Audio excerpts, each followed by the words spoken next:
Hey guys, welcome back. So in this video I'm going to show you how you can split text to columns in Google Sheets. So this is the fastest method for an on-time cleanup of existing data. Now select the data. So I will select here these cells. Now let's go to the data in the top menu and select split text to columns. Choose a delimiter, a small floating menu will appear. So now you can pick here detected automatically, comma separator custom.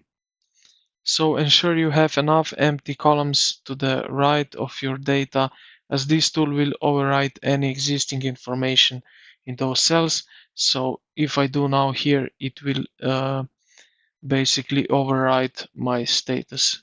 You will see now, as you can see. So make sure before you do that whole procedure here, make sure that you have space available, right? So that you can do that. So if you do that again, data, split text to column, and now I will select here space, just like that. And yeah, I hope this video helped you out. If you did, consider to like the video and subscribe to the channel. Thank you for watching, and I will see you in the next.